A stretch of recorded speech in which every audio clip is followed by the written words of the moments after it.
People have asked me how I plan a RV trip, and I have to tell you, I kind of over plan a little bit. But anyway, the way I do it is I put together a plan by, first of all, of course, identifying where I'm going, how many miles I'm gonna drive in a day, and this type of thing. I also go to Google Maps, and I will map out the different legs or different days that I'm going to drive. And I'll map it out and look at it. And then I will, once I establish if I've accepted that that's going to be a good one, then I look at where I'm going to stop. Where am I going to stop? What campgrounds? And that's when I do the Google aerial views, and those are work pretty good because you can actually see the campground that you're going to plan to stay at, and that helps me a lot to determine whether that's going to be a good campground that I want to stay in. Then I go to the campground. For instance, this is a KOA, and I will look at the different sites and the way it's laid out, and that gives me a lot of information. I'll go ahead and make the reservation for the campground, and I will print it out and have that ready to go. I also use Flying J a lot for gas because I get a 5 cent a gallon discount, and I'll identify if there's a Flying J along the way that I can stop at and fuel up as well. Then the next day I will plot out the actual next leg or the next day's trip. For instance, this was Texarkana, Texas to Hot Springs, Arkansas. How many miles was it going to be? And I will repeat the same procedure, looking at various routing to that location and how many miles it's going to be. Also, if you notice how on this leg, as I got up to Hot Springs, the road kind of swerved around a little bit and everything, so I wanted to get an actual idea of just what I had to do when I got there from a standpoint of making the changeover to the actual road that led into Hot Springs.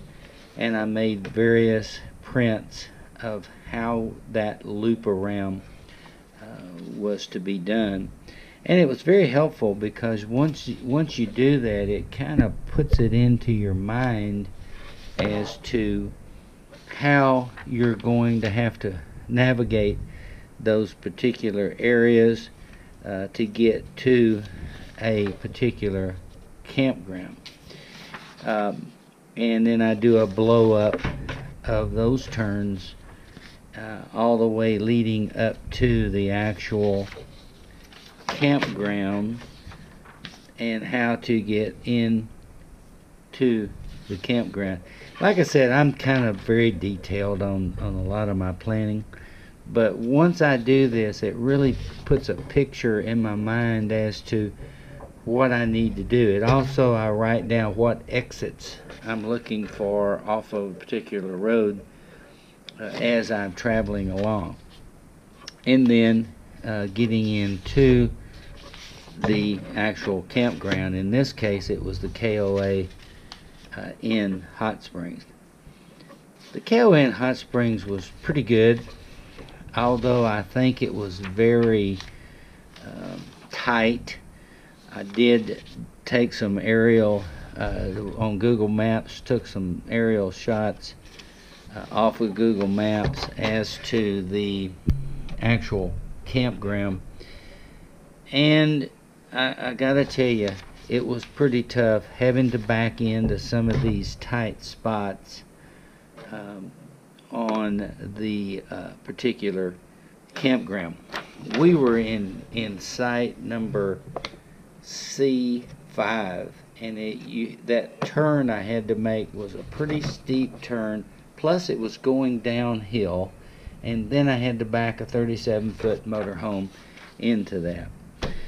So that's one of the ways I plan. As I'm going along the route, I have a form that I fill in my gas and how much I spent, and I have the receipts for the different gases fill ups.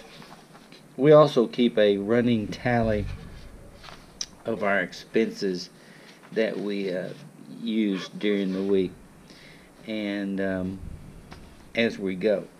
I also keep a envelope that I keep all of the receipts in.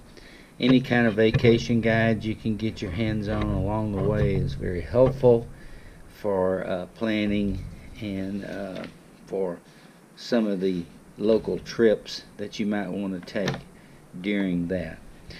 So as I said, I kind of maybe over plan, but one of the things that it does for me is it puts in my mind how I'm going to maneuver different navigation as to getting to the various campsites, also the exits off of the thoroughfares to get there, and it just makes for a non-stress trip when you're trying to get to somewhere where you actually are planning to be at a particular campground at a particular time. We also try to drive and get into a campsite at least before 3 p.m. on the day that we're driving, and we also try to get out of the campground for the next leg of the trip by no later than say 9 o'clock in the morning. So that's it. Have a great day.